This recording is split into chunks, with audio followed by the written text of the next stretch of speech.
him. It feels good. He had a little Rick Dees thing going there. So good. Rockwell, number 8.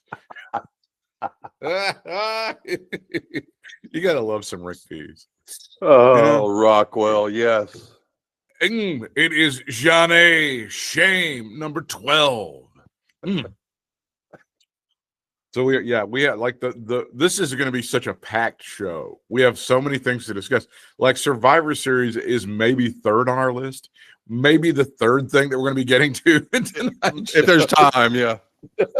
I did want to start with this. We got this little bad piece of news today. K&W Cafeteria, which has been a staple of us here in North Carolina since we were children, closing down. Today, the big announcement, people showing up at work and saying, it's over, we're done. They're putting the paper sign on their businesses, and they're saying, hey, it's closed. We're done. We're out. We're good. Peace out. After like 50-something years, whatever it was. And for those of you that are not in North Carolina, I don't know if you understand, how would you describe the magic that is the K&W Cafeteria here in North Carolina, Bryant? Well, first of all, I believe it's 88 years. It's 88 years. Yeah. Golly. That's longer than both of our mothers have been alive. Exactly. I think it was like 1937. So I think you and I pretty much have the same relationship with K&W over the years. You know, as a kid, you probably hated it like I did. And then as you grew older, you know, you learned to appreciate it and everything. But I think though, and I don't know when the last time you had been to one, but since COVID, it really has gone down like all the way around. And then they sold it. The family that owned it sold, I guess, all of it. I don't know if they sold most of the shares or whatever, but I think they sold the whole thing 3 or 4 years ago, maybe 5 years ago, right after COVID kind of let up.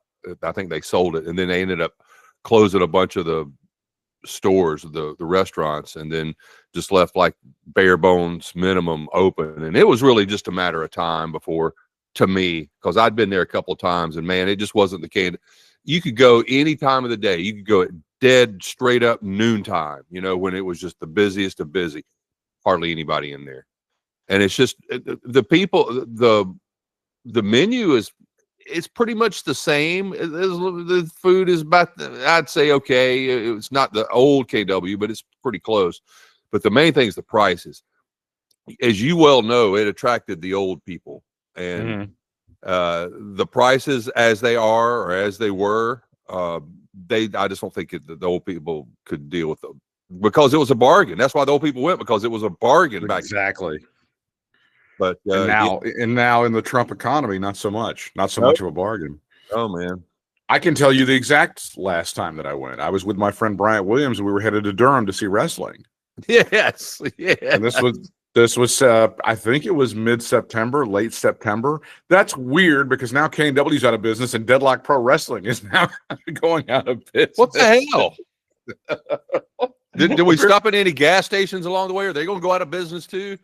We are not the angels of death. We've been going to WrestleCades for 15 years, and they're rocking. They're kicking ass and taking names. So don't blame this shit on us, guys. Sorry. For people that don't know who are outside of North Carolina, and we have an international audience as well, K&W was what we call cafeteria style. So you would grab literally a plastic tray, and you would go down this line, and somebody would have slop to put on. It's not really, no, but it's like when you're in school. It's evocative of when you're in school, and you get like, I'll have the pizza and give me some potato. It's like that, and they would have what we would call country cooking. It was what we would refer to as country cooking, and it was mostly unhealthy food, but it was cheap food. And it was, I think, the last meal when you and I went a couple months ago. I almost always wanted the baked spaghetti, because I think their baked spaghetti is almost always amazing. That's a staple. And yes. I think they were at the end of the tray where it was sort of looking like dog food. And I got like, I think Salisbury steak and some gravy with the rice, which my cardiologist was screaming, just looking like, And I got that. But I think as I was getting it, they switched out trays and there was like a fresh, hot, thing of the baked spaghetti. Yeah. Like, damn it. Yeah. So I got that. So it was cafeteria style, and it was very, as Brian said, it used to be very affordable. You didn't have to pay a waitress. A waitress would not deliver the food for you and then refill stuff. You would grab the stuff yourself. And it was almost a sin for you to tip. You would go get, if they had a little machine, and you could go get more tea or more soda or whatever you needed. And then if you needed ketchup or if you needed vinegar for your greens or something of that nature, they had a little, you would go and grab that. So some people, what they would do is you would leave like $1 under your plate as you were leaving, and the person that bussed your table, you give them $1, right? That's what would happen, right? Yeah. And that's the way it was, and we liked it. And it was, and as Bryant has pointed out, very annoyingly, it went downhill because it wasn't the same old K&W as it was when we were kids. And I don't know. I'm not one of those people in the community, like, people are saying it's really going downhill. Because in small towns, I'm sure when you right around Moxville and stuff like that, you'd hear stuff around town. Man, they're saying over there at Jimmy's Cafe, man, that bread ain't right. I don't get, I'm not associated with a lot of professional organizations or social organizations where people, hey, around town, they're saying that that store on 66, man, that thing's going downhill. I didn't get that. I don't know. To me, it felt kind of the same. But again, I would have had a bigger sample size. I don't know what their problem was. Maybe you're right. Maybe it was just inflation that got them, and maybe their customer base died off. I keep hoping that's going to happen to Fox News. I keep hoping that's going to happen to talk radio. It doesn't, Yeah. They keep finding a way to make those old people live longer. With drugs and treatments and all kind of shit. I don't know, but to me, for our history, and I think for some other people, I'll always associate K&W with wrestling. Well, for us anyway. Of course, that was the big Saturday night for us. Is we go to the one with the location in Burlington, and then immediately we'd head out and we go see some good professional wrestling with CWF Mid-Atlantic back when they were close to the airport in Burlington. Yes. That was Saturday night. That was Saturday night for us, and that's and it was great. And we did that many, many times, and we loved it. And then now, as I said, now Deadlock's gone, and now that's gone, and I wouldn't even. We're just going to wander. Like, if we go to wrestling and we need to have something to eat beforehand, we're just going to park in the parking lot, just wander around. We're just bumping the cars for a while. It's going to be like that Bill Cosby routine about not turning on the water. It's like,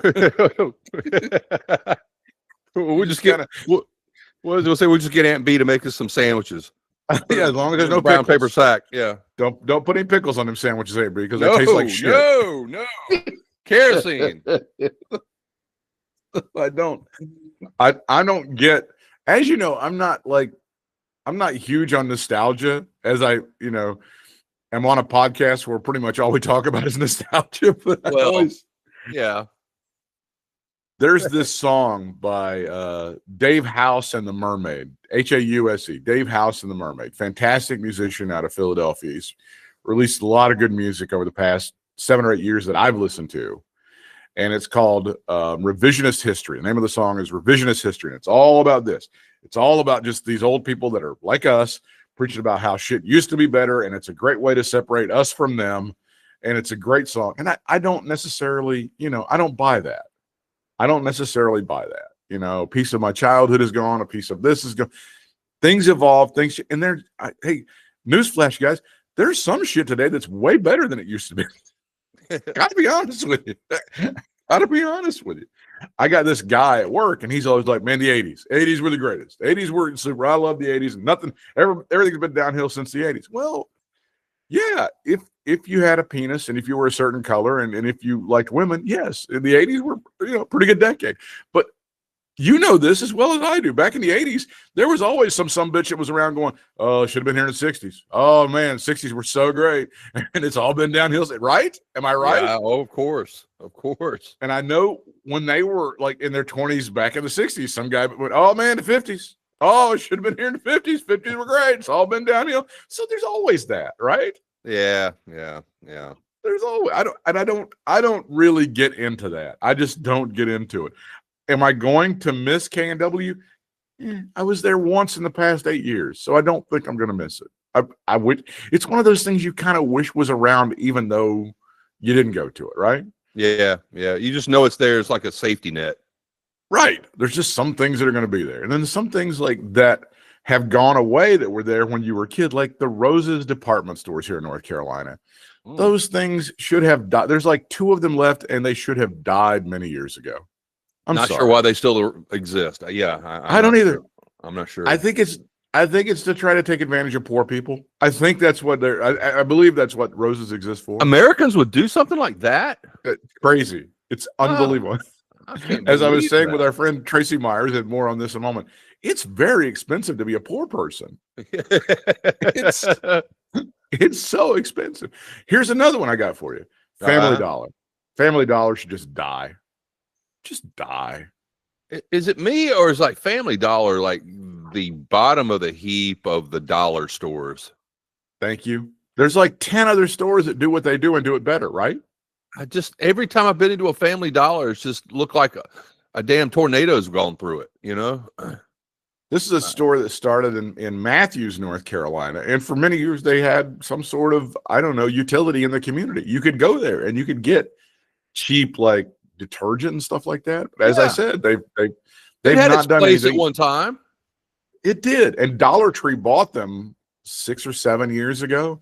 And I thought, well, eventually they'll just become Dollar Trees, because I think Dollar Tree is probably a better version of what Family Dollar is, honestly. Yeah, I think so. And I don't know why those beautiful people up in Chesapeake, Virginia, the home of Dollar Tree, have not just either closed them down or done something with them, but they just continue to kind of languish. They and they're in very poor communities, and they just kind of, it looks, and there's dirt. I mean, I think Al Capone's dust is probably on a couple of those floorboards. I gotta feel like so. Well, it's like it's almost like it's strategically placed like that, you know, like Family Dollar is in, like you said, all the like poor areas, quote unquote, and then and Dollar General is like, they're just in just the most obscure freaking places on this planet, man. You'll be just, I mean, honest to goodness, you'll be just going in the middle of nowhere, and there's a Dollar General, and it's just that's their gig, man. They're just out in, you know, in the obscure places. And then there's the Dollar Tree, which is like in the little strip malls for the most part. Always. You got some standalones once in a while, but you know, most of the time they're in the little, you know, strip malls where the uppity people shop, you know, or that's right. Comparatively speaking. That's right. So yeah, so I think it's weird how they're all placed like that. And it's not even a Dollar Tree. It's like $1.25 tree. It is. It's not even a Dollar Tree. And that's 100%. That's Trump. That's totally tariffs from the first Trump administration. Yeah. Because that's when it started going up to $1.25. Yeah. One of the funniest phenomena that I love now is that there are very wealthy parts of any county that you can think of, particularly in North Carolina, but it's really all over the place. And they'll be outside of city limits, because you know those rich people, fuck a bunch of city taxes, right? They don't want to do any of that stuff. We're going to be out here, and they will build a Dollar General close to where these rich people, and these guys will raise hell. How dare you put this poverty store next to my $800,000 house? You know, shit like that. Yeah. I find it extremely funny. I think it's very funny that poverty should intrude on these people's reality. I'm so sorry. There's going to be a store where somebody can go buy some nabs for like $2. I'm so sorry. That's going to be well within your lake view, mister. But that's fine. Mr. Uppity. I love that. And it's like, well, you moved out of the city. The zoning requirements out there are kind of not as stringent as they are in the city. So, hi, good luck with you. Here's the other thing that I like particularly about my area, and I think it happens in a lot of areas. People are like, I'm not paying city taxes. You suckers, I'm getting out of here. Then they go to the county, and all of a sudden they're calling 911. Oh, people are shooting out here. Yes, they are. They're shooting guns. That's what they do. They do that in the county. Yeah. Sorry. Yeah. Somebody should have told you. Didn't get the memo, apparently. They just shoot guns. Oh, you get the deputy out here and he needs to go in the woods and he needs to drag somebody. No, he doesn't. And he won't. He won't do that. Because you're trying to get the deputy killed at that point. Yeah. Okay. WrestleCade weekend. This is we've been to now next year's 15. I think we've been to 14 in one sense or another. We've been to 14 of them. I'm going to say it. Yeah, we in some capacity. Sometimes we were only able to go to a couple events. Sometimes we were able to go for a lot more. This year we were able to do. Bryant was able to do a bunch. I was able to do a lot, and Bryant said it on Saturday. He said this is one of the top ones. This is one of the top ones. And I was like, well, you're the guy. Now I go to you to kind of judge this stuff because you're the connoisseur. And I think maybe top 3. Yeah. Maybe top 3. I'd have to say on this one. I'd really have to go back and look at each one individually, each WrestleCade, and kind of assess from there. But just on memory, this is definitely in the top 3. There's no question this is in the top 3. And if we were on the fence, the ladies' night out, the booties in independent pro wrestling have never been better. I will go to. I'm sorry, man. I'm sorry. I will fight you on Main Street. Ladies, you can talk about, lady fans, you can talk about all the, the dudes being jacked up and hot and all that. Let me just tell you, as a dude and looking crazy at the lady, oh my God. My God. It's just not even. And by the way, your winner was Layla Gray. And by the way, champ. And give her the belt. An A++ in a series of A+. Yeah, there's a sea of A+. Here's an A++. And so just imagine. Yes. In your head. Now, I'm just talking about to people who weren't there. Imagine that. Yes. An A++ and a sea of A+. I'm telling you. You couldn't go wrong. If she's not there, there's 10 other candidates for number 1. 10 I'm sure online somewhere there is a list still of participants in Ladies' Night Out from yesterday, Sunday at WrestleCade. So please, if you will, go look at that list, and you can come maybe see for yourself and kind of judge for yourself. But yes, as a strict connoisseur of booties, whatever you like.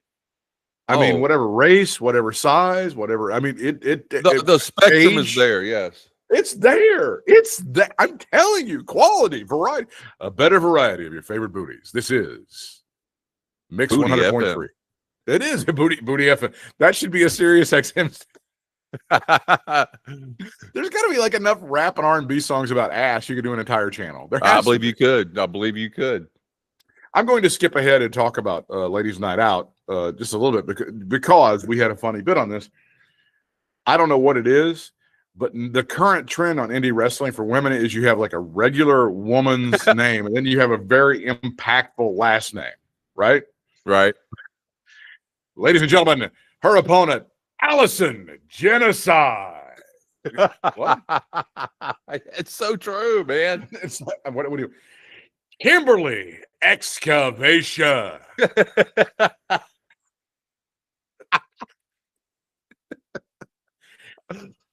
And her opponent from Topeka, Kansas, Amy Devastation. I don't know. I don't know when we decided this. You're not wrong. I don't know when we decided. I'm not hating. It's just something I find funny. It's as funny. A supporter of women's wrestling. It was toward the end. It was toward the end of the show, and because Man, we were bombarded. I mean, these matches were what, 5 minutes long, They were average. trying to get these girls all the work, and God bless them. They're trying to get these girls Yeah. all the work they could get.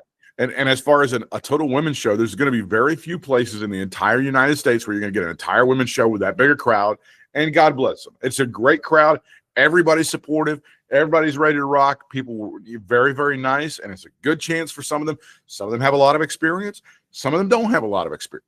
So it was a great place for them to work. Here, ladies and gentlemen, Angelina Spectrasa. What are we doing there? I don't know what we're doing. What are we doing? Just a trend that we noticed. It's a trend. It's a trend. It's a funny trend. And the other thing that I noticed, there's either a counter argument, and I don't know, are you hearing now? A couple of people said, they said, who says the indies are dead? It seems like a straw man argument that people were saying this weekend. People were saying, they get on the mic, and, who says the indies are dead? I wasn't aware. I wasn't aware that they're dead. I thought they were live and very much kicking these days. It feels like a straw man argument to me, but I mean, maybe there's stuff that's going. I mean, there's a lot of guys going all over the country, and I feel like obviously the deadlock thing was kind of, to me, an outlier. I feel like independent wrestling is still going like it was. I don't feel like, you know, I kept waiting and keep waiting for a downturn in the economy, and I don't know how that affects pro wrestling, because obviously, you know, it's not an essential expenditure, and people may have to shift around money to buy other stuff. But I'm not in it. I'd have to talk to more people, but I wasn't getting the idea that independent wrestling is in any way harmed. I don't know. We may be in a bubble because WrestleCade is kind of its own thing, you know, where people are always willing to spend $1 and do all that stuff. But I don't get that. Either people were creating a straw man thing, or they're seeing stuff out there. I'm open to, you know, somebody's evidence, and we may be talking to more people who are out there who may change our minds on this, but that's not my experience at all. I think you and I have been to enough independent events over the last year, and I'm not talking just AML. We've been to RWA, we've been to Deadlock. I think, when did we go to Firestar? Was that a couple years ago? But anyway, it's been a couple years ago. Yeah, but even so, throw that one in there too. Every single event, and I'm talking every single event you and I go to, it is packed to the gills, dude.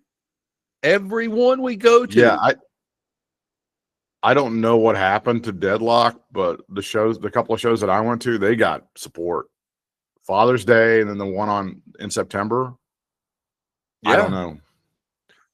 Well, when we were talking to Kozone, he was saying that it was people were burnt out, and they're really just going on hiatus. I'm like, and I looked at him, I'm like, really? Is it really hiatus? Is there something else going on? And like he's going to tell me if there is really, and he goes, no, people just burn out, and it's a long time coming. They've been saying they're going to do it for a while, but it's just, you know, maybe after the first year, kind of reassess things and whatever. But I'm not going to completely say they're belly up, but you know, that you hear that when companies do stuff like that, when they say they're taking a respite or a hiatus or whatever, that a lot of times is just a smoke screen.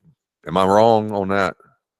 No, that's 100% right. And what I find in the business is, you have somebody that comes along, they're going to make some money. Maybe they got a little money, they've inherited it or whatever, and they're going to get in the pro wrestling game, and they promote a couple of deals, they promote a couple of shows, and they get this outside talent coming in. A couple of people used to be in WWE or whatever, and they spend too much, and then they're done. Like immediately after a couple of shows, they're like, "Fuck this! I'm not making any money. I'm gone." That happened with people like Deadlock. These guys have been around the block.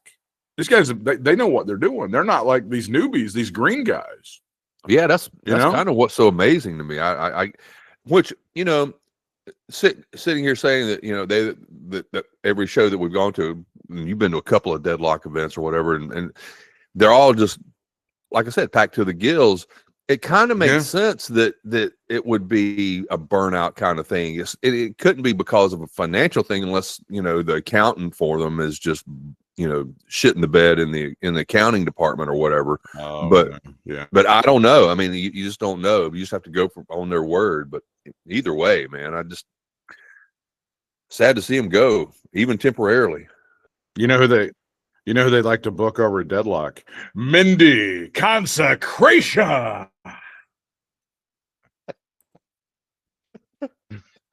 I don't know. Mindy's a badass. So we started the weekend on Friday afternoon. Tony Schiavone had a little panel discussion talking about his career. Obviously, Jim Crockett Promotions, World Championship Wrestling, a little dip there for WWE, back to World Championship Wrestling, and now, of course, AEW. And yeah, it was all over the place. It was good, and I enjoyed Tony's talk. I thought there would be more mention of Bob Caudle. Yeah, they talked about Bob Caudle a little, which was fine. Tony had been to Bob's funeral and was relating to that, and he was very, very nice, very touching stories about Bob Caudle and some very funny stuff. And somebody asked him about. Yes, there was. Well, Bryant and I have a little routine based on what we saw. And it's going to be with us forever. And for those of you that have listened to this podcast for a number of years, it's going to be just like the Ultimate Wagon story, which ended up in Bryan Danielson's book. Tony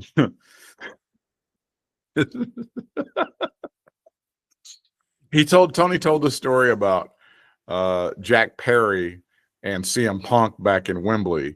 And now what he didn't say was that Jack Perry was cussing him out because he wasn't able to do the thing with the real glass on the car. Yeah. But he did say that he was having some trouble and he wanted to get CM Punk over to kind of figure it out because CM Punk was a leader, and then he didn't have anything to say about everything after that, which is fine. But somebody goes, "Hey, Tony Schiavone, who's on your Mount Rushmore of the greatest wrestling announcers? Who are they?" And I can't even remember who he said. He said Bob Caudle, and he said Jim Ross, and he said David Crockett. Who's the fourth one that he did? Was it Lance? No, yeah. It's going to be hard to say it because it's going to make me laugh. But it was Excalibur. Oh, yeah. Mount Rushmore, dude. Yeah. So that's not even the joke. That's not even the funny part of this. No, it's not, because there's two people on that Mount Rushmore that don't belong. And I understand. God, and I understand him being a homer for David Crockett. And maybe that's his own personal Mount Rushmore. You know, I mean, I guess. Even as kids, we kind of knew that David Crockett was bullshit. Yes, we did. I'm not mad about it. I'm like, it's just, it's odd. Fine. It's a little odd. And you kind of look, and at the end of the thing, it would say Jim Crockett Promotions. You'd be like, oh, I get it. Okay. Well, I see. Okay, Jim, David. Yeah, okay. Because that was the joke. If you watch it now, it has not aged well. No. David Crockett's signature line for any broadcast would be, "Look, Tony, look. Which, you know, on television is stupid. It's just stupid. Explain that, please. No, I'm just kidding. It's a visual medium. We're all looking. Tony's looking. You don't have to say, "Look, Tony, look. It's Amanda Annihilation." So you didn't have to say that. And Excalibur now, I mean, it's like, Tony, and I love you, Tony. We've come to a peace with Tony, but you don't have to protect the paycheck that much to put Excalibur on the Mount Rushmore. Like, yeah, I don't see him getting the call from Tony Khan. Ring. Hey man, I heard you didn't put Excalibur on the Mount Rushmore of announcers. You're fired. What in the hell is up with you, Tony?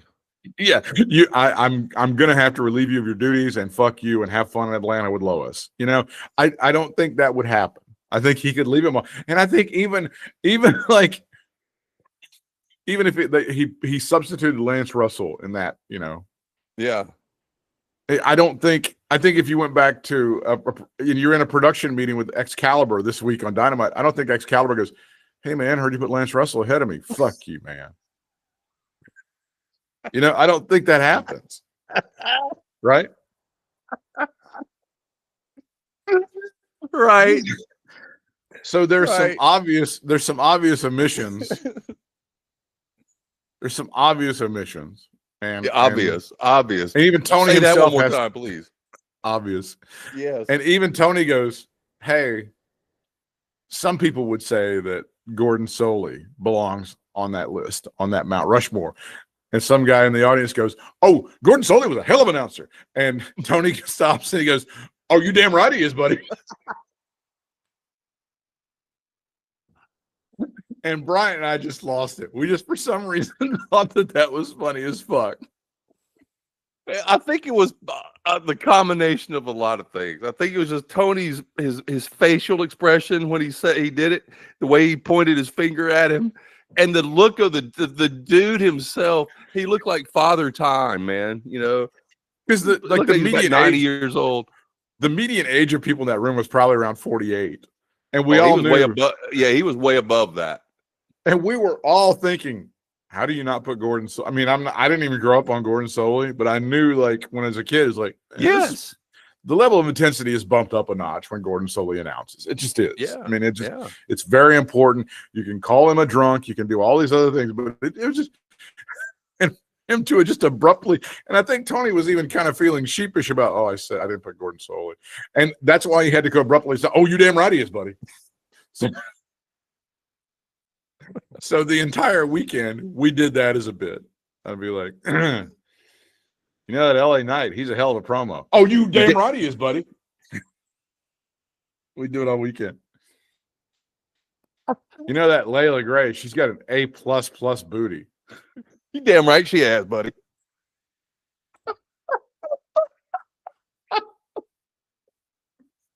Oh, so we just did that. Oh, because we thought it was hilarious. So we go up to Tony Schiavone on Saturday and we do our little routine for him, and he kind of enjoyed it, and he actually threw it back at us because I was saying something about, "Oh, Bryant's a little sensitive," and Tony goes, "He's a little sensitive." "You damn right he is, buddy." Yeah, that was great. So we meander around on Friday afternoon, looking for love in all the wrong places. No, and there's not. The real big day at WrestleCade it's the hot zone is from 10 a.m. till about 3 o'clock on Saturday.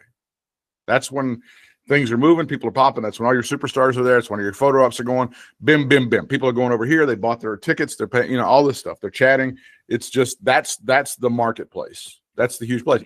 But some people come in on Friday and they meander, and they're going to make a couple of bucks, and they'll do fine because people are going around, and it's a great opportunity for maybe not some of the bigger names, maybe not some of the more established names, but it's for some of the other people who you still want to see, and people want to support, some of the guys that are maybe not as well known.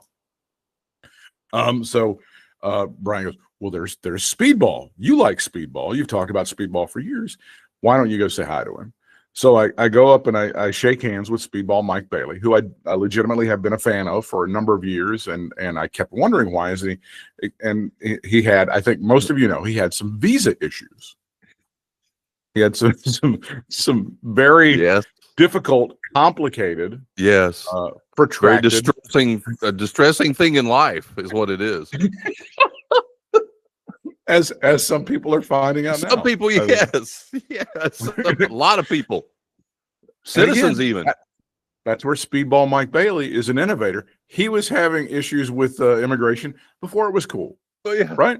Before it was just, he's Barbara Mandrell, buddy. That's right. That's exactly. "Oh, the country."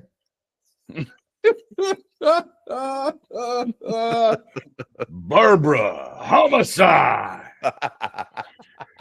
So we're chatting with the Speedball. I said, "I'm a big fan, really enjoy." And Brian goes, "Now this is Bryant stepping in at first, and this is what a good friend I am. I bailed him out." Brian goes, "Is this your first time here?" And Speedball kind of looks and he goes, No, this is my 4th time here." And if I thought about it really hard, I do remember him working last year or the year before. I remember him actually working. You're probably right. You're probably right. But he self-deprecates. Speedball Mike Bailey being the pro that he is, he goes, but I was less famous then. I was working for TNA. I was like, we're okay. We're good with TNA. And I unzip my little hoodie and I've got my Eli Drake shirt from TNA, you know? Yeah. And I said, weren't you exiled to Mexico for a few years? The look on Speedball's face, you know, when you say something to your dog, like you want to go outside, and their head kind of tilts. That's what he did. That's what Speedball did. When your daughter was little and she's just, you know, drinking juice out of the sippy cup, and you and the old lady go, that's too much juice. Let's give her some water this time around.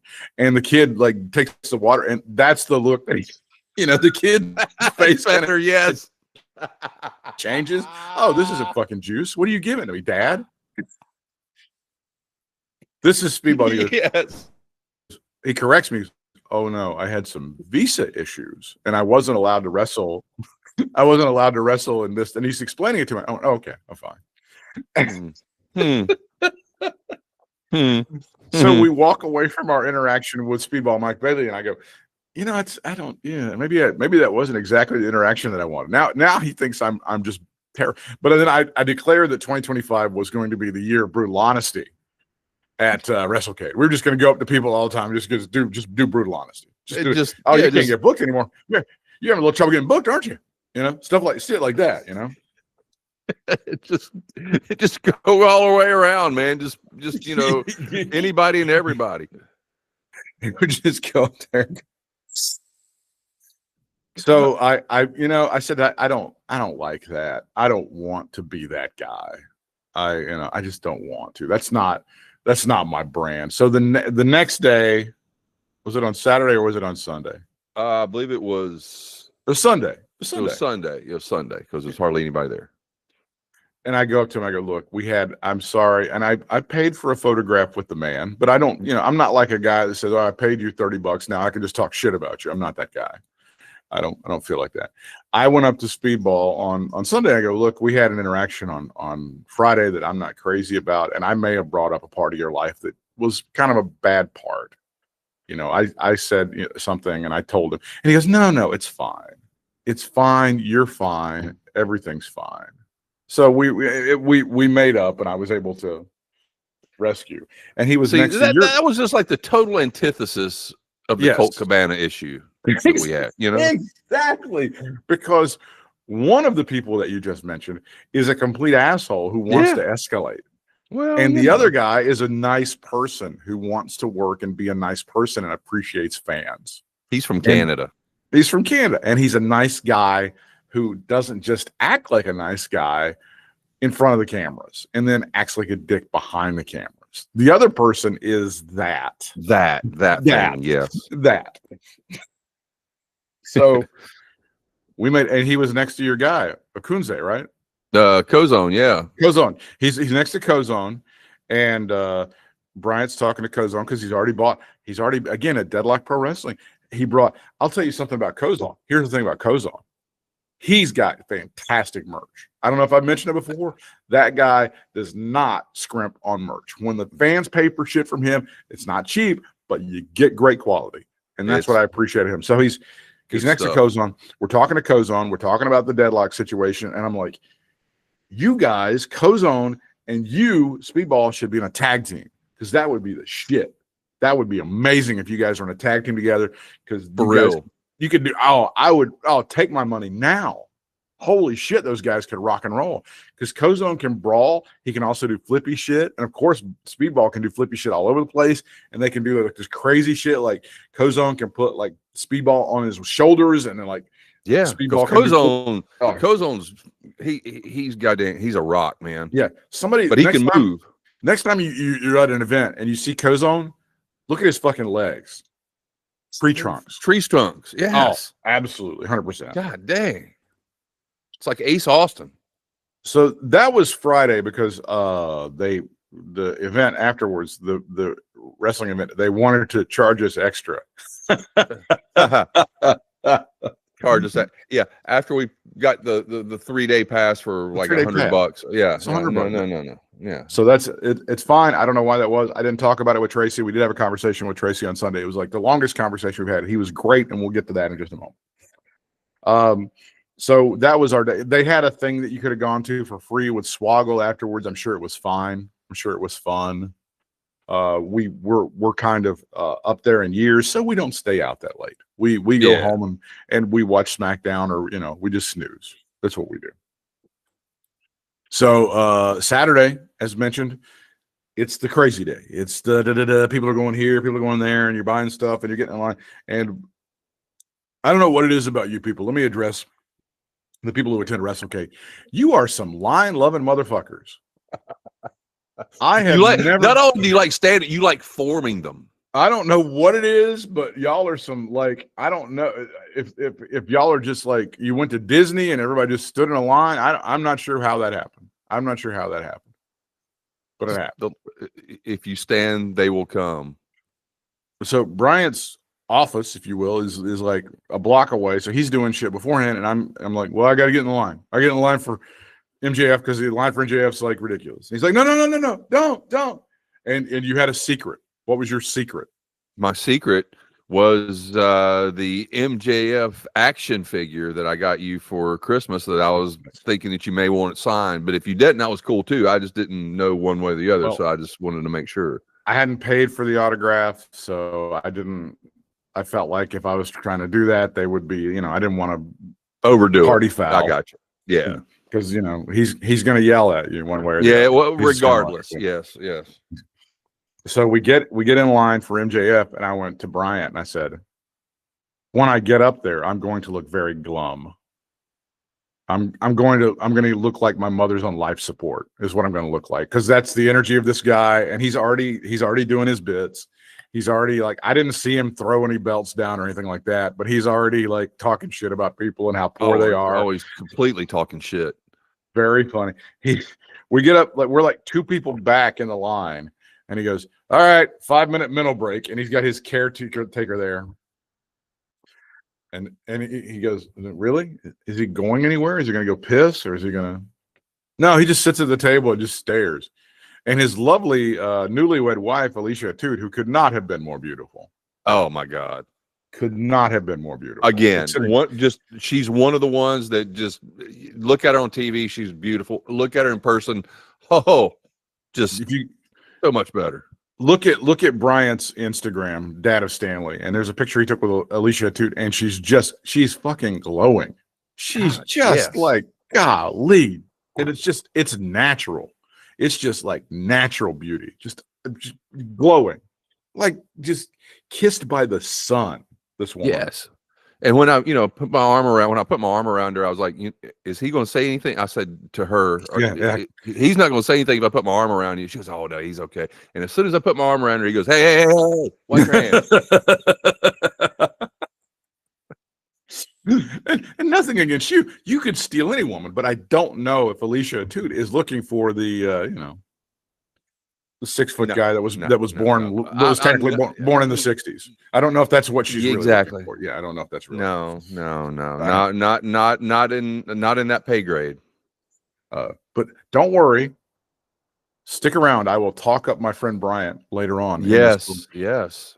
So I go up to MJF, and I'm sitting next to him. I go, I'm not going to smile because kayfabe.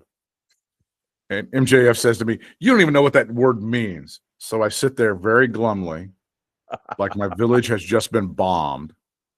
And Bryant takes That's the greatest picture, man. I'm telling you. It is. It looks like we're awaiting sentencing from the judge. It's what it looks like. It looks like you guys have been sitting at that table for like 8 hours, and nothing's been going on. And this was the only slightly awkward part of the weekend where, because usually the fans are delightful, and they were again this year. This was the most adult that I heard the chants from the audience this year. I was a little surprised. There were some taken aback.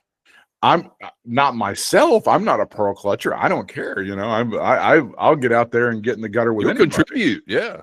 But generally speaking, they have a very PG crowd, but no, they were chanting F words, and I'm like, okay, that's fine. That's what you guys want to do. Well, I think a lot of these people are like, maybe from out of town, out of state. They don't really know the etiquette, for etiquette. Some of those shows around here. So I think that's part of it, and to be fair, and we talked about this, especially during the ladies' night out, the walk-up songs for those ladies' night out participants, holy shit, they're fairly graphic. Quite fairly graphic. Which again, I'm here for it. I don't care. Well, I'm not pro-clutching. I'm just saying. I don't have any kids. I'm not raising your kids. If you're comfortable with your kids being there and hearing it, it's fine. If you're not, that's fine too. I get it. But it's not for me. It's just a thing that I notice as a customer. That's all I notice. Observance. There was a guy, and he had one of those wheelchairs you get like at the Walmart for the people. And as MJF is eating some Chipotle, someone has brought him, I think, some Chipotle.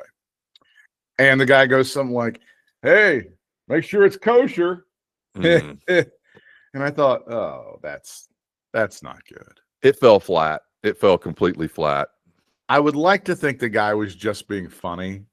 I hope he was just, because as you know, anti-Semitism is certainly at the highest level it's ever been in our lifetimes. Oh yeah, just in general. And so it's hard not to think that. Look, I have my misgivings about what's going on with this conflict and about people being bombed and stuff like that. I blame Benjamin Netanyahu.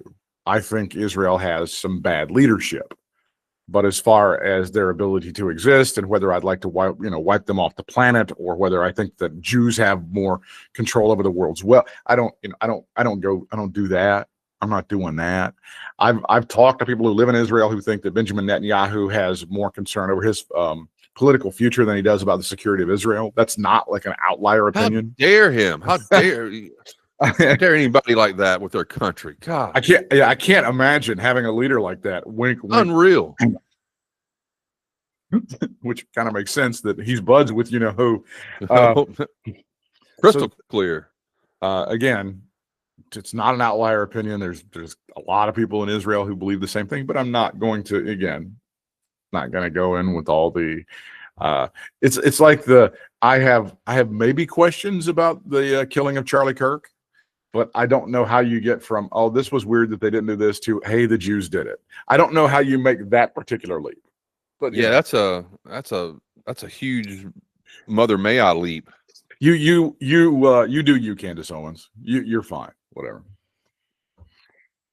So we did our little opportunity with MJF, and then can I just say this real fast before we go to the next part? That right there is just initially on Saturday going in, and the first thing we do is get that interaction with MJF. I'm like, dude, this is off to the races. We're already at number 5 all time, and we've just gotten started. This is our fucking appetizer. We're just at the appetizer. It's just an appetizer. Forget about Shivani the day before. Yes, it's just a little amuse-bouche. Yes. That's all. So we I think next was Willow Nightingale. No, we went to Harley next, I believe. Oh yeah, that's right. Oh, Harley Cameron. Oh, can I just say this? I don't know if you've noticed, but at least on Facebook, on the individual pictures, all the individual pictures put up, she got by far the most likes of any of them, and she should. She looks. Oh yeah. God, there are just some people like her. I was like, it's not going to be possible for her to look better in real life than she looks on television. Oh no, I was wrong. I was wrong. She is gorgeous. Incredible, man. Just incredible. Gorgeous. And a lovely person. We had a lovely interaction with her. And I said to her as we were leaving, I said, I don't know if anyone's told you this, but you're very attractive. You're a very attractive woman. And she's tiny. She's so thin. Yeah. Oh, she's like a size 0 for sure. Oh my God. Yeah. But just wonderful.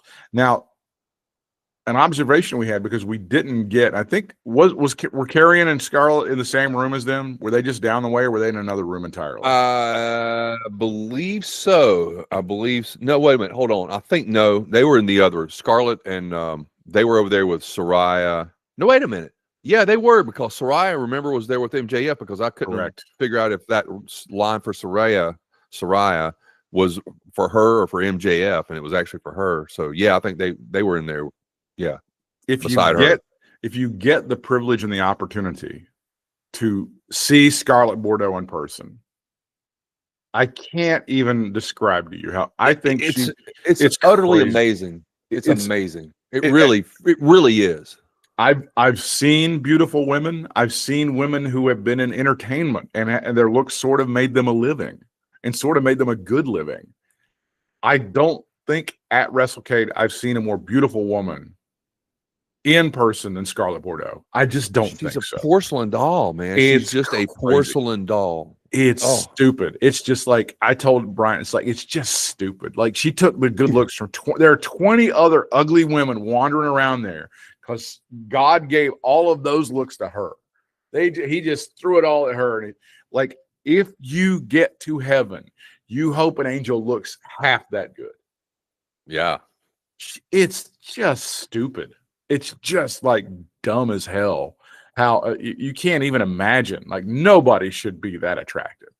Just like nobody should have that. It's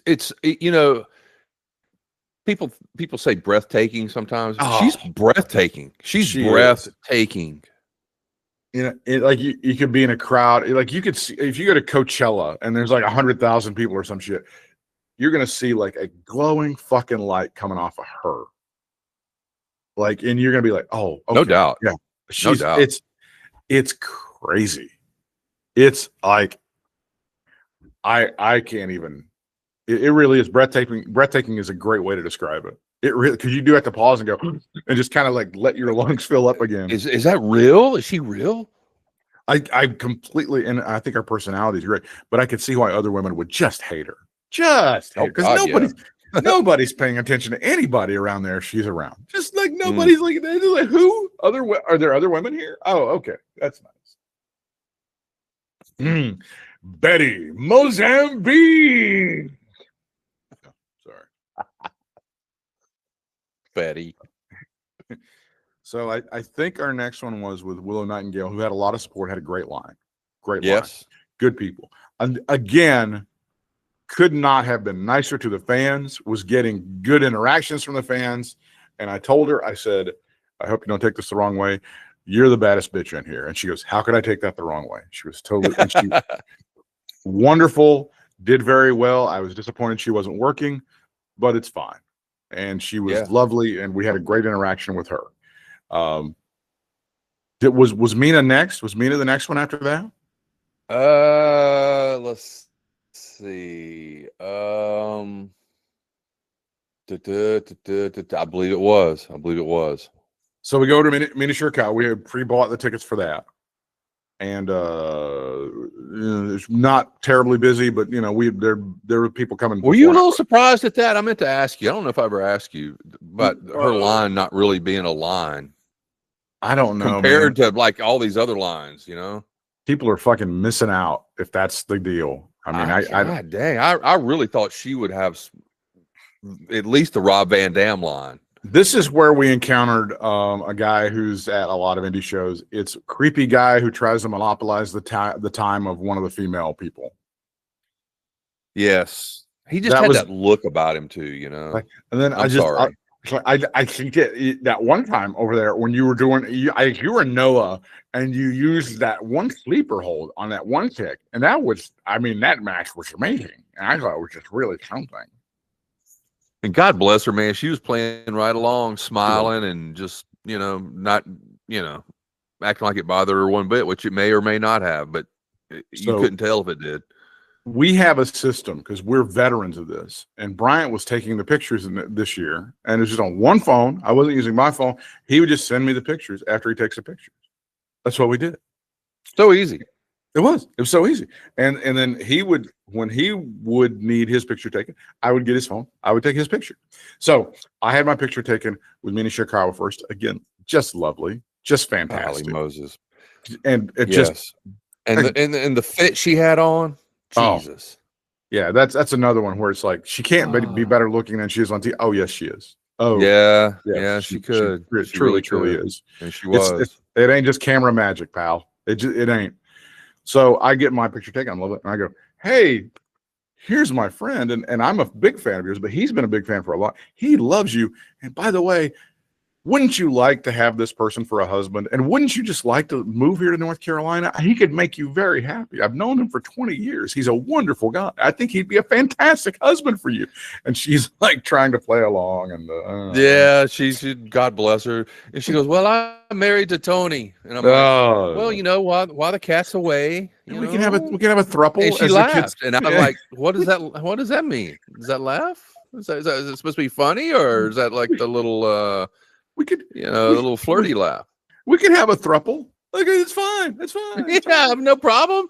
I mean, Juice may not be so hot on that, but it's fine. Well, that might be an issue, but that's one of those where, like, if Tony said, "Hey, I'd like for Mina to be a part of our marriage," Juice would probably have to think really hard about that. I doubt it. So he'd be like, sure. Shouldn't it could create some complication. You're gonna have to sketch it out like on a board, like do this thing with the formula and stuff. That's what we should have said. We should have just said, Tony's got juice. Yeah, Tony's got juice. This could be your juice, my friend. Call me Juice. Call me High C. Call me. Don't call me late for supper. Just don't call me late for supper.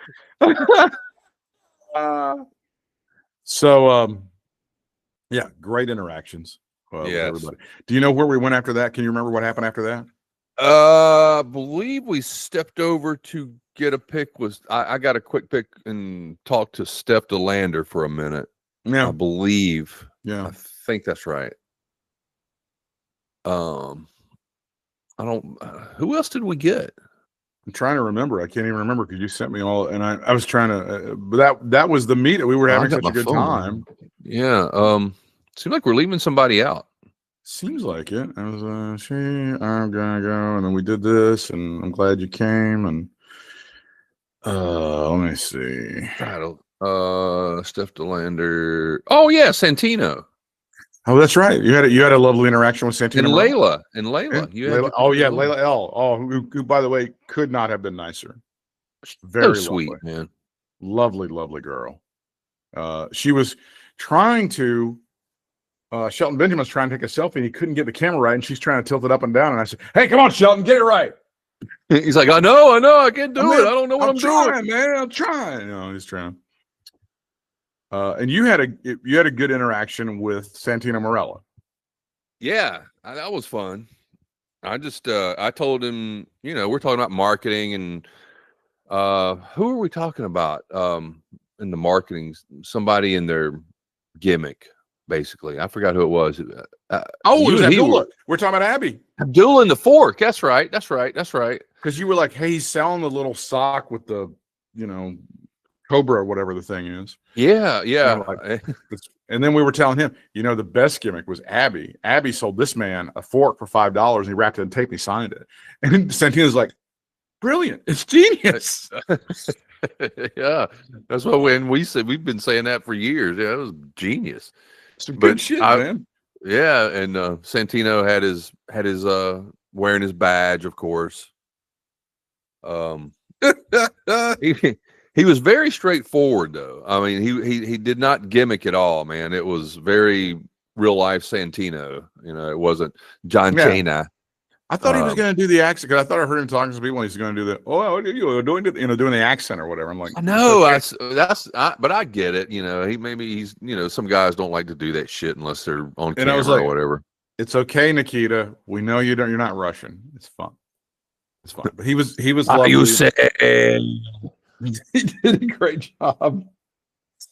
It was a lot of fun, and I'm trying to think who else we met after that. That's all we got our picture made with. I can't remember if we. Because you had to go to work. I think at that point you were like, "Hey, I got to go." Yeah. And I had gotten my fill and done what I needed to do. Seemed like we did. We usually at some point just talk to somebody. Don't really get our picture made with them, but just chit chat with them. I'm trying to think of who that. I don't think maybe we didn't this year because it was kind of busy and it was a lot. By the way, that was another good Tracy Myers innovation. They used several different places, and the flow went a lot better. The flow was better. Yes, the Hardy Boys had a huge line. They may have had the longest line. Very I would say they line. are arguably the longest line. Yes, I showed you when I came in though. The people who had pre-bought for Trish and Lita were just got. Oh man, up and down the block. Yeah, I knew it was going to be insane when I looked on Trish's page to pre-buy the tickets. I was just looking on there to see how much she was charging, and it said sold out. And I'm like, what? Sold out? Holy mackerel. So Brian had to go to work, and I went and took a nap, and then I came back for the Super Show. And I think we've determined this was the most attended, the highest attendance they've had for the Super Show. It was big. That picture was just crazy. I mean, somebody showed me a picture of Wallace Wade Stadium, the home of Duke University. Duke was playing Wake Forest. I really think they outdrew Duke football that night. And I told Bryant, there's many a time that Wake Forest would have loved to have that many people in their stadium. Yeah. Many people. I don't know how many it was. I'm not good at estimating that, but it felt like 5,000. It felt like just huge. It felt like it was just a huge, it was crazy. It was crazy. So, fun show. The big headline was Joey Janela gets in the ring at one point. And Joey Janela goes, "Hey, I'm going to retire George South on Sunday, but I need a warm-up match right now." And he's cutting some pretty vicious like promos against George South, playing on religion. Like he goes, Jesus may be able to save you, but he's not going to be able to help you tomorrow. It was something like that. I'm like, ooh, whoa, a little stiff there, brother. And so he goes, "I need a warm-up match. Any one of those jabronis in the back want to come out?" And Tracy had come up to me beforehand, and he goes, "You're going to want to watch this. Don't look down at you. You're going to want to watch this next bit." And I went, "Okay." It's fucking Jushin Thunder Liger. Jushin Thunder Liger. And people are kind of like popping, and they're kind of like, "What? Really?" What are we? And Sonny Ono comes out with him, and he does it's like a 2-minute squash match. George Janela gets his ass kicked, and everybody, and Jushin poses, and he goes home. Now, I think I can tell this story because we talked to Tracy the next day. Here's how that happened. Here's how some punk car dealer in North Carolina got Jushin Thunder Liger to come out of retirement. Go figure. Because the wrestling community went ape shit over this. They went nutso, dude. They went crazy. I appreciate the importance of Jushin Thunder Liger, and as a kid, I liked him, but I'm not a huge Japanese wrestling fan, so it's not my jam, and it's not like this huge deal. But I appreciate and the whole thing. I sent the picture. I put the picture on Instagram, and our friend Colton goes, "Didn't he retire?" And I'm like, "Yeah, he did." Yeah, a matter of fact. There was like a whole tour, and there was like people giving him roses, and this is the whole thing. So Tracy tells us this thing starts like 2 years ago. And Tracy kind of just floats the idea of, "Hey, why don't you have your boy come in? He can win the battle royal." And they're like, "Nah, he's retired. He's retired." And Tracy's like, "Okay, fine. I can take no for an answer." What happened at the end of their big battle royal on Saturday is that it appeared Beer City Bruiser had won, but then that JBL comes out with his duster, and he dumps Beer City Bruiser. So JBL is your new fourth rope battle royal champion, whatever. And that's the spot that they thought that he had envisioned for Jushin Thunder Liger. So that was 2 years ago when they say no thank you. And then like a year and a half, they get back to Tracy and they go, maybe a match. Tracy's like, a match? And they go, "Well, no bumping." And Tracy goes, "Fine. No problem. Is it going to be the same? It's going to be the same price as yeah, fine. No problem." And I'm like, man, that Japanese economy must be taking a shit right now. So they come back to him like maybe a year ago, and this is classic car dealership talk. They're negotiating against themselves. They're like, okay, one bump. He'll do one bump. And Tracy's like, I was good with no bumps. And we're still same price. One bump. Got to make it look real. Okay. So he does it. And I don't know if anybody's seen the video, he goes down. It's like a barely any bump, but nobody gave a shit. Nobody really cared. If you came out of that and you go, oh, he didn't even bump, you're just a huge asshole. You're so into your own wrestling geek shit. Get out of your own ass. You know? So Tracy's in there, and the crowd went ape shit. It wasn't, he said, I was kind of surprised. The reaction wasn't, but around the world, this thing reverberates, okay? Because again, this punk ass car dealer, this jive ass car dealer from North Carolina got Jushin fucking Thunder Liger to come out of retirement. So Tracy says he's in the audience, and he's hearing people behind him, and the guy goes, I don't know if that was the real Liger or not. I'm not sure. And they keep talking. Tracy's like trying not to interject and trying not to overreact or whatever. He goes, the guy goes, yeah, we didn't even get like a Liger bomb. And that's when Tracy loses, like,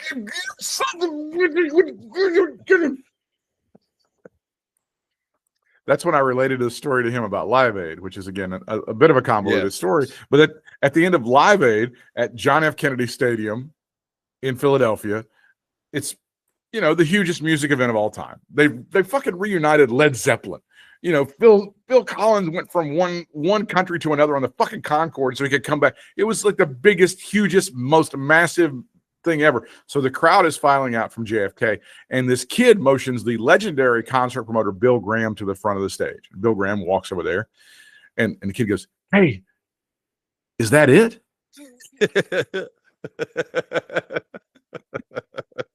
That's what I felt like they were doing to Tracy. Like, oh, sure, we got to see one of the most legendary wrestlers of all time come out of retirement, but there wasn't a Liger bomb, you know?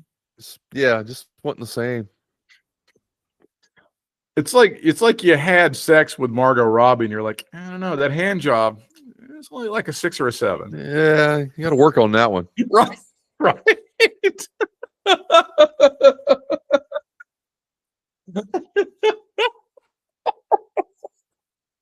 It's like you just had sex with Sydney Sweeney, and like, yeah, I was expecting you to smell like vanilla. It was a little off for me. Yeah. I have to give it a 7 tops. They let you drive a Porsche. You're like, I don't know. 4th gear was a little shaky, a little rusty. So that was the Saturday night show, to me, the highlight. And I think for a lot of people, Nick Nemeth against Cedric Alexander was crazy. Yeah. Again, forget it. If you don't like that, if you're a wrestling fan and you don't like that match, I can't help you. I'm sorry. Yeah, there's not much hope for you. I'm sorry. Your boy Fodder got a pinfall over Carlito. Oh yeah, true story. Okay. Clean pin. Well, sort of. I mean, obviously, Angelina's got him. She kendo stick him or something. Yeah. We did talk to them for a hot minute. This happened on Sunday because, again, there's fewer people. And I went to the little symposium, and I caught some of Lodi and C.W. Anderson telling stories from the power plant, which was very good. I enjoyed it. I liked those guys, and they were very nice and gave us some good behind-the-scenes stuff about the power plant and how difficult it was and how it had served them very well. And some of the stuff that they learned there, they continue to do in terms of teaching their own students who were breaking into the business. And they said to CW, is there anything that they did at the power plant that you still do today? He goes, yes, squats. Because he gets these little newbies, and they come in there jumping all over the place, and they're like, oh, Stone Cold Steve Austin, I want to do a stunner. And he just goes, he just squats them until they shut up. I want them to calm down and shut up so they'll listen to me. So he makes them do like 1 million squats, which is good. So Bryant joins up with me, and we're meandering around. So hey, let's go talk to Angelina and Fodder for a second. And we went up to Angelina, and we said, $100 if you meet us in the stall down the no. And she did 200 if you call Velvet. She's like, look, I am not that cheap. No. She goes, I said, look, we were How at a dare you. wrestling. We were at a wrestling event. Have we decided that this was at High Point in Burlington? Where This it was at Burlington. Okay. So we were at an event in Burlington, and they get booked to a lot of shows, and we see a lot of indie shows, and they're on a lot of the shows that we see, and we always have Virtually a good time every with them. single one that we go to. Pretty much. You can say whatever you want to about the two of them, but you can't call them lazy. Nope. that ain't gonna work. Can't call her ugly. You can't say she's no. You can't say she's not in ring shape, because she's in ring shape. You know who's not ugly? Who's that? Angelina. You damn right she is. Oh, sorry. Yeah, sorry, I did. So we go, look, we go to a lot of shows, and you're on a lot of shows, and we always enjoy you. But there was this one time in Burlington, there was this special needs kid that we saw, and you went up to him, and you paid some special attention to him, and you were so nice to him. And I said to her, it's not like I would expect you to be like, screw off. But character is what you do when nobody's looking. And she didn't make any money off of the situation, and she wasn't looking for an audience. She wasn't trying to get over with anybody. This was like a special needs kid, and she was like so nice to him, so sweet with him. And I told her, that's why you're always going to be over with us. Yes, absolutely. And she was telling us, and Bryant said, when you were talking about it, you said, well, I could almost cry thinking, and I could too. I could get emotional thinking about it too, because it's just like not something she had to do. No. Not something that 90% of people in that situation would have thought of doing. But she was so sweet to that person. And she goes, yeah, sometimes there's people that'll come, and you can kind of tell they're fans, but they don't have the money for the picture or whatever. And she kind of goes, yeah, I'll put them over the side and like take care of them later. And I'm like, see, that's why you're so beautiful, awesome, man. So that's why she's a beautiful person. Inside and out. Yes. You're damn right she is. That's why we're going to be there on December the 14th in High Point for Julian Strauss's, I don't know, Wheels of Fury. I don't know what he's calling this one, but we're going to be there. They'll be there, and it'll be great. It'll be a good time. So that was, did we meander around and do anything else on Sunday? For just a little bit before the ladies show, we meandered around. I think that's when we did the Angelina thing. And then I made my apologies to Mike. Yeah, the apology. The apology. And then we hit the ladies show, and that was pretty much it.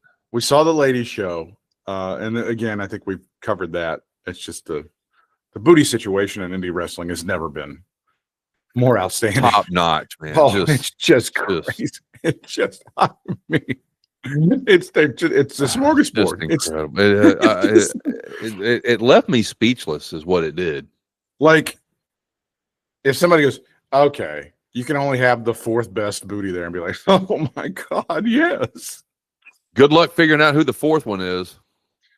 The way that they had it situated, because when Layla Gray came out, I just said, in general, I don't understand how she's so underrated. I don't understand why she's not on my TV more. I don't understand why WWE is not making a pitch for whatever company, just more of that on my TV. And I'm not talking about her butt. I'm just talking about the whole thing. I think she's great. I think she can work. I think she can do, and she's good looking. She's athletic. I am hard pressed to understand why this woman is not like up at the upper echelons of women's wrestling. Her and you probably throw 2 or 3 other ones in there too that we saw. Oh, before we went to that, we had the conversation with Tracy. Oh yeah, yes, which was it was a really good conversation. And about stuff that was going on, and about because we've wondered for years about them moving it because it's so big. And then he made the point, like, as far as like if we moved it here, it wouldn't be this good. And then I'd love to do this, but it's not for accessibility and everything else. It really does. It seems like Benton is going to be like, the place. It's going to be the place, and that's fine. It's he's always looking for ways to improve, and I know he's always looking for feedback. And I said the greatest compliment that I can give him was we were there all day on Saturday.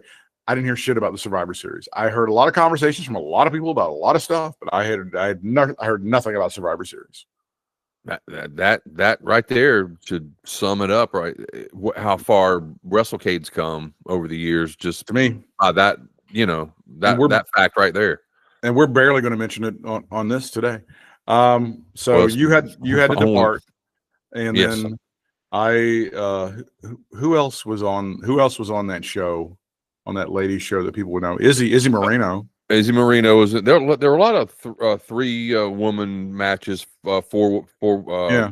four-way fatal four ways and stuff like that, just to get everybody in. Gigi Dolan, Priscilla Kelly, and Shotzi Blackheart was the main event, and that was fun. That was talk about PG. There were some. I would go ahead and say R. Yeah, some R moves in there.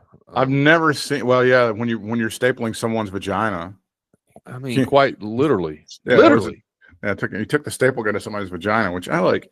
I'm old school when it comes to that. You don't treat vaginas like that. No. Not. I mean, I've never seen that dollar bill trick with a staple gun. I've never seen that done to a woman before.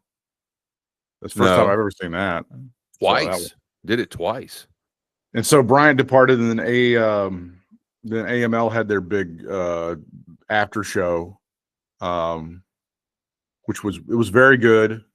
All of your favorites were there. Gustavo still over like a mother. That guy was in some sort of pile driver match with a guy I didn't recognize, but he was good. Mm. Well, I don't know if I even asked what the crowd was like for that. It was a good crowd. It wasn't like Saturday, but it was. Here's the thing about Sunday. By the time you get to about 4 or 5 o'clock on Sunday, I'm feeling it. I think the crowd is like, "Boy, I'm about wrestled out."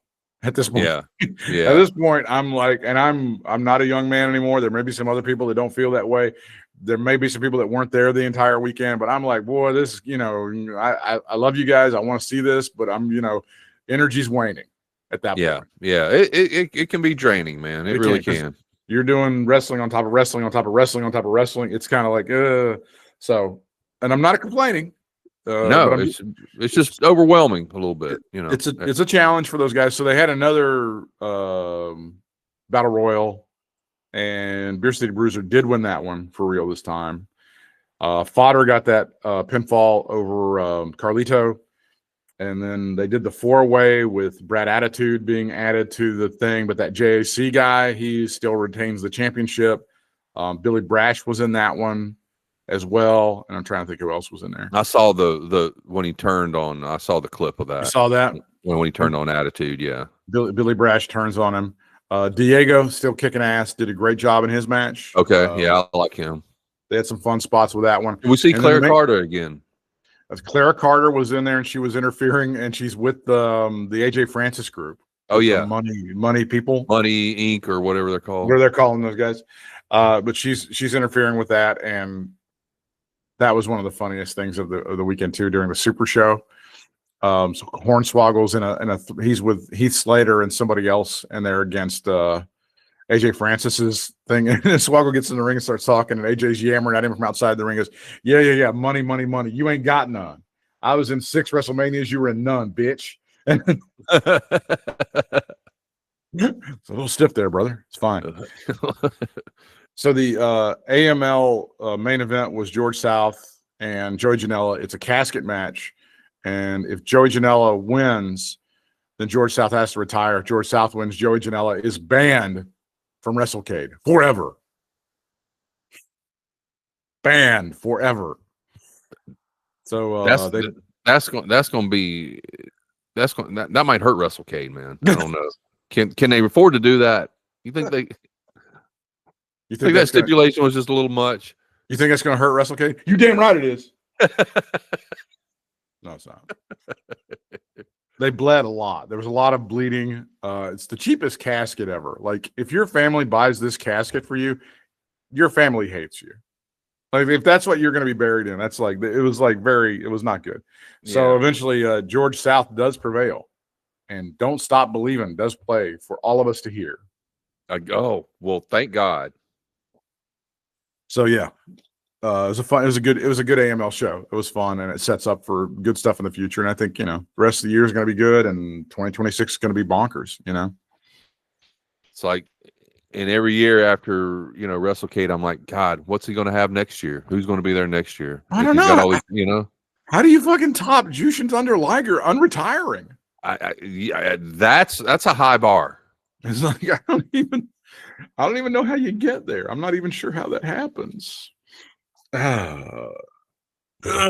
So yeah, but it always gets here before you know it, and after it's over, it's just like you just think back and just kind of relish the moments. Who might be better than that for next year? Jennifer Homicide. I don't know. Do you have any overarching thoughts about what you saw in Survivor Series? The men's war game sucked. Yeah. Did they reveal on Raw who the mystery figure was? They talked about it, but they don't have it. They didn't reveal anything. No. I've heard Austin Theory and I've heard Montez Ford. Yeah, I could see it being either one. Because I feel like the curb job was that was a swerve. Oh yeah, it was. Yeah, it was obviously to make you think it was Seth, but we all know Seth's not going to scale that fence like that. The women's thing I thought was good. The return of Liv Morgan. Holy crap, looking like a snack. My God. Speaking of, and she was wonderful. And apparently things are gonna. What's the name of that group again? Judgment Day. Judgment Day. Oh yeah. Apparently everything's gonna be okay with Judgment Day until it's not. So they've got a lot of cards to play with that. Yeah. Yeah. They still have a lot of cards to play with Alexa Bliss and Charlotte at some point turning on each other. Oh yeah. Oh yeah. All that's happening. There's a very uneasy peace right now between Cody Rhodes and Roman Reigns after that Survivor Series with the men. Dominic's still kicking ass and taking names. Apparently, Jey Uso situation now. The Jey Uso situation. I know that I think Rey Mysterio is going to challenge his son. He wants that Intercontinental title.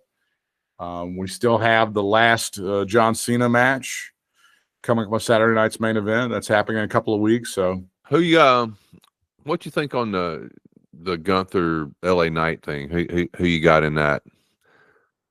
Well, it's hard for me to be like subjective about that because I like LA Knight so much, and I think he's been screwed over by this company over the past couple of years. Man, you can't help but think it's set right up for that to happen again. The way they pamper the hell out of Gunther and shit on LA Knight constantly. It's almost written already what's going to happen. What should happen? It should be LA Knight, and after what they've done for in the past couple of years, it should be LA Knight, and John Cena should put him over, and that should help him out going into 2026. But there seems to be this thing in the zeitgeist about WWE booking not being that great these days. Are you on that train? Not as a whole. I mean, there definitely some things that I'm not real crazy about, but I mean that's almost always the case. It's never going to be perfect, but I don't think anything stands out right now that any different than any other time. Do you? I think the problem becomes that the promotion has healed itself so much with the Saudi Arabia stuff, with trying to jack every dime they can out of their fans' pockets. I don't think they're going to get the benefit of the doubt. I don't think people are going to rush to their defense when people start saying, I don't know, the booking's so hot right now. I think most people are kind of down with the company right now, overall. Overall, okay. If you throw all that stuff in, we're just talking booking solely, right, then I said what I said. But if you're going to throw all the other extracurricular stuff in with it, then yeah, I mean, people do have a right to be cantankerous about it. I definitely get that. But as far as just the booking goes, some of these, matches and series and stuff have been pretty damn good. But you see what I'm saying? If your buddy starts putting it into your head, like, I don't know, it's not, they've gone downhill like the last 6 months or something, and you start going, what? No, but then you think about all the other stuff. You go, maybe you're right. Maybe you start. I don't know if I should. I mean that does factor into it for real, for sure. I'm just thinking of it as purely as me enjoying some of these feuds that have been going on, some of the matches. Now, some of them have just been flattering a plate of piss, I mean, I'm not going to sit here and say everything's been great, because they haven't. I could probably sit here and come up with several that have been shitty over the last few months. But like I said, nothing that if you don't count all the other stuff you're talking about, it's nothing any different than any other time for me. But if you throw in all the other shit, then yeah, people definitely have a right to be bitching about whatever they want to bitch about, to be honest with them. It was they've already announced the world championship title match for the first Raw of 2026, Braun Breaker against CM Punk for that world heavyweight championship. I believe that's that belt's going to be going to Breaker. Oh wow, the can't miss kid. You make a strong case. You make a strong point. I think it's, with a little help from Paul Heyman, you got that going for you. He's the can't miss kid. He has been the can't miss kid for a couple of years now. Yeah, I just don't see him keeping the belt on Punk much longer, especially with whoever this person, even if it's Austin Theory. I mean, is Austin Theory going to take the belt from him? No. What's the deal with Grayson Waller hanging out with the New Day? I don't know what's up with that. I think they just didn't have a place for him. They just threw him in there with them. I guess. I don't know. He seems very out of place. I know that. I'm not even sure how that came about. I definitely missed that joining up thing. I don't remember exactly even when that happened, to be honest. I'm looking at some of the headlines in WrestlingObserver.com. Nothing like huge. Nothing that we're missing. Yeah, I think we're all up to date. Any closing thoughts on another award-winning episode post WrestleCade of Katie Vick as Alive? Always one of my favorite episodes that we do on our podcast is our pre and post WrestleCade episodes. I always like them. WrestleCade is just the best, man. I wish every wrestling fan could experience it at one point. I think I don't know. I'm not going to sit here and say it's as close as you can come to WrestleMania or anything like that, but goddamn, it's up there. It's up there, man. Yeah, I can't even imagine. I mean, I've said it. Maybe there is a day one day when we don't have this available to us, but by God, we're going to ride it as long as we can. Oh, we're going to milk that bad boy till it's dry as a bone. I mean, when we were sitting there talking to Tracy about the possibility of it moving to maybe Greensboro, when Greensboro came up, Greensboro is just a rock's throw away. But the thought of going to Greensboro compared to where it is now just almost made me want to cry, man. I'm like, no. Hey, speak for yourself, George. By the way, I've got us a free parking space if it does come to Greensboro. Okay, well, that's fair. I've got one in Winston. You got one in Greensboro. So it's one of the very few. Yeah, it's so weird how that works out, right? That is so funny. You and I have very few fringe benefits from our jobs. Like we used to have like concert tickets and like DVDs and CDs, and now all we got is like, I can get you a free parking spot. I get you a parking spot, buddy. That's about all I got. That's all I can do for you. Oh, good times. Bryant on the social media, Dad of Stanley on Threads and on Instagram, on TikTok, Stanley Jackson 23, and on Blue Sky. They're the twos. THEYRE. They are the twos. Britt Whitmire is my handle on Blue Sky, brittwhitmire.bsky.social, and on Instagram and also on Threads. It's going to be Real Britt Whitmire. As always, we appreciate your support. Till next time, fans, we'll see you ringside. Stop the streaming, and we stop the recording.